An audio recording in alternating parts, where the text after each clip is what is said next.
Hi, this is Maria from Kindercraze once again, and today I am working on my newest do-it-yourself project. I'm in my classroom. It is still summer vacation, and I'm just beginning to start setting up for my students in the fall. Before I tackle my bulletin boards, the first thing I wanted to do was create a sort of a pennant banner for my classroom. I have a huge collection of children's book jackets. I take them off the books right away when I receive them because when I put them out in the library for my kids, they instantly fall off and my kids don't know how to put them back on well. So I every time I get a hardcover book and it comes with a jacket, I always save the jacket. I never really knew what I was saving them for, but they seem too valuable to throw away. So I took my big stack of jackets and put them to good use. Before I started this project, what I did was I took every single one of the dust jackets that I wanted to use and I trimmed them so it was just the front cover. Then we have a flap that kind of comes on this side. I trimmed off the flap and I trimmed off the big piece that flaps onto the back and around. So what I have here are strictly the covers. After I cut the covers, I laminated all of these so they would be particularly durable. I highly recommend you do the same thing. Then the next step that I did took a little bit of time as well. I took all of my dust jackets that had been cut and laminated. I laid them all out on the floor the length of my room, and I figured out what order I wanted to put them in. I was very attentive to the idea of balance. I wanted the colors to be balanced throughout it. I wanted the sizes of the jackets to be balanced throughout. And I wanted there to be a balance between the portrait size pages that go up and down and the landscape style pages that go side to side. It's a lot to sort of be mindful of, and once you start gluing, the process can't be undone. So I laid them all out. I made sure that there was excellent balance among all three of those properties, that all my yellows weren't together, and that I didn't have a whole bunch of tall books next to each other and then a whole bunch of short books next to each other, and that there was a good flow between books that went up and down and covers that went from a side-to-side standpoint. I highly recommend you do the same thing. Once you have all of that prep work done, like me, you will end up with a pile of dust jackets. I'm going to take this now and start creating my pennant. All that I needed to do to invest in this project was purchase hot glue for my hot glue gun and some ribbon. I'm going to take my supplies, I'll set them out, and I will show you how I go about this process of making my banner for my windows. Okay, so I have all of my materials here ready to go, and I finally get to start constructing my pennant. I'm taking my ribbon, and I want to leave about 8 inches or so to hang off of the end of it. I haven't quite decided how I'm going to finish the edges of the banner once it's complete. I have a little bit of an idea in my mind yet, but I want to leave room for options, and I don't want to be mad at myself later for not giving myself enough room at the end. So I'm leaving about 8 inches or so hanging off the end of this book. And I'm just going to take my hot glue gun, and I'm going to leave a nice trail of glue. And then I'll just take the ribbon and sort of line it up along the top of it. Careful not to burn yourself because it's very hot. Once you have that done, I'm just going to slide this section over, and I'll take my next book. Careful not to twist. And I'm going to leave about 2 inches or so between my book covers. You get to decide what amount of space is best for you, but for me, my goal is about 2 inches. So once I kind of figure that out, I'll take glue.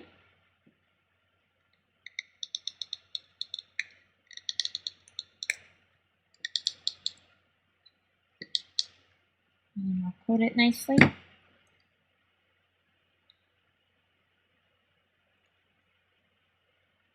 Careful not to burn. I'm just sort of gently pushing it into place.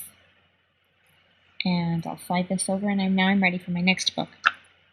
And as you can see, this one is more of a landscape style. These ones were portrait pages that went up and down, but because I had pre-planned, I kind of staggered these ones in. And if you'll notice when they're lined up, they are not all exactly the same length. It looks sort of visually interesting if they are all a little bit different from each other. So I tried to kind of keep that in mind as I planned this out. So I'm going to go ahead and glue this one down as well.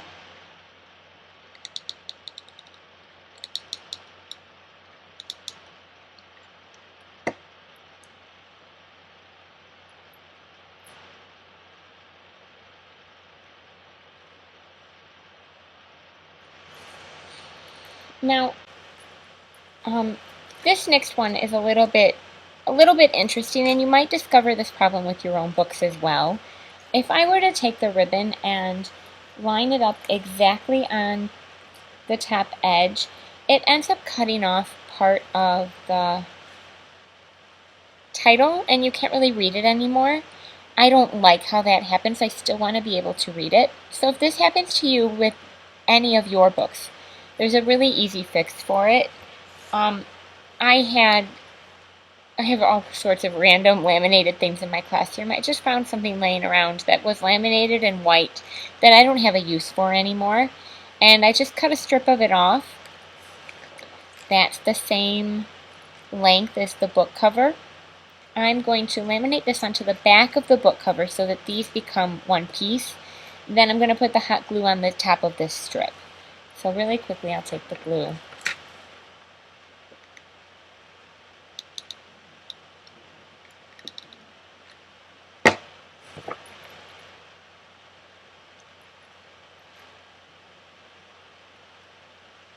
Okay, now the cover is in place.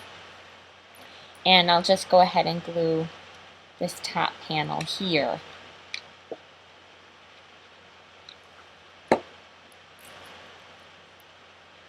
Leave about 2 inches.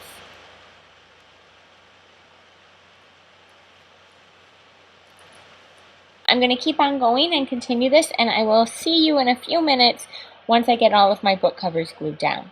Phase 1 of this project is now complete. What happened when I finished it, I kind of held up all of the pieces in a row just to see what would happen. And what I noticed is that because they are so slippery and because they're all just connected by one string at the top, the pages are very, very inclined to twist like this. And when they get twisted, it puts a lot of stress on the original glue that I put on the pages to hold them together. I do not want that to be an issue at all. So what I'm going to do is I'm going to use another spool of ribbon. It's the exact same ribbon, so it'll match. And this time I'm going to put glue on the back sides of all of my pages. I'm especially going to make sure I glue in between all the pages here. This is the area that needs the most reinforcement so it doesn't tangle as much. So I'm going to go ahead and glue the back of the page and then the back of the ribbon here. The one place where I am not going to glue is on the end pieces that are hanging off. I want those loose and fun. So I'm still going to have this much extra ribbon, but I'm not going to glue there. So what I'm going to do is I'll take my glue gun, apply a nice layer of glue, and this is going to go right onto the back of the page. Gently push down, it's still hot, just to sort of hold it in place. Then make sure you put a dollop of glue in this section here. Maybe more than a dollop, because I really don't want those to twist. And go ahead and add glue to the next page.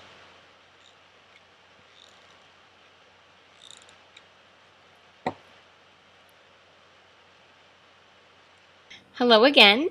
I just finished gluing the front and the back side of my book jackets with the yellow ribbon.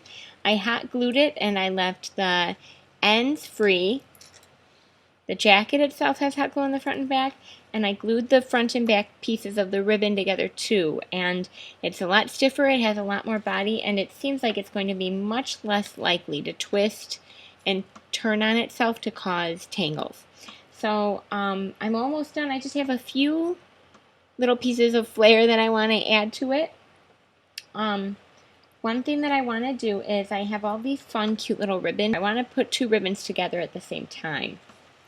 And I cut these pieces into 2 feet strips. So there's 2 feet of both of these ribbons. They're the same length. And I want to start by tying these to the end so it'll have kind of a cute, fun tassel. Before I do that, though, I want the ribbon or the bow to sit nice and square on this end here. And if I just start tying it now, it'll be kind of difficult to tinker and get exactly into that square position.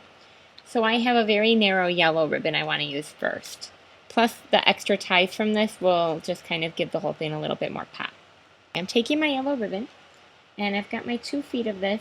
I really like these because they're both the same teal color, but one has a fun chevron pattern and the other it has cute little polka dots on it. And I'm going to find the middle. Right where the middle is, I'm going to put that like on the cross part of the T. Then all that I want to do to get started is take these 2 pieces of the yellow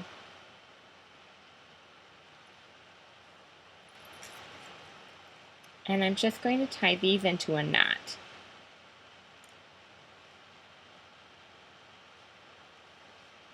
That way it'll help hold these together and it'll let me tie these knots into a nice square bow. Okay, I'm going to turn the knife side upside down so I'm seeing the back of the ribbons right now.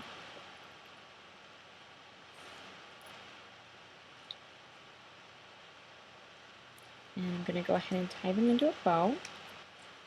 Okay. Once they're in the bow, I'll tighten them up.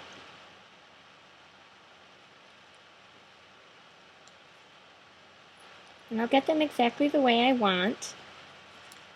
And if they are not sitting in a way that I think is satisfactory, what I'm going to do is I'm going to take the hot glue gun and I'll put just a couple little dabs of glue to hold the bow. First of all, to hold the knot in place so that I don't lose it. A little bit of glue near the knot on these dangling pieces will help hold those in place nicely too. So this will be ready to hang and I think it's going to be super cute. I'm going to put another blue knot just like this on the opposite end of my banner. And then I'm going to stagger some pink bows in the middle and some green bows the exact same way. I would take this nice narrow yellow ribbon. I'd cut it to a foot. I'd find another place somewhere else on the banner, make the T, and then take 2 pieces of a different color, tie it around, make my bow. And again, I would stagger this so that I have a nice balance. I wouldn't want 2 pink ribbons next to each other. I want a nice mix of blues and pinks and greens, just to kind of make it all pop. I'm so excited to make the rest of my book cover banner. I can't wait to see how the rest of it turns out, and I definitely can't wait to share it with you. Well, I just finished my book jacket banner that I'm going to be using to decorate the windows in my classroom with. All of the ribbons have been tied and put in place. I ended up using accent ribbons that were teal, lime green, magenta, and I even added black. The 3 colors that I was planning to use, I ran out of ribbon and I needed something else to fill in those spaces. Black ended up being a perfect fit. I usually shy away from using too much black because I don't like the dark nature of it, but because this was in a chevron, the white helped to really give it a pop, and it looks stunning next to all of the different bright colors of the book covers. So my last step is to go ahead and hang this up in my classroom windows. I will be posting a finished photo on the blog, and I can't wait for you to stop by and see it. I'm Maria from Kindercraze, and I'll see you next time.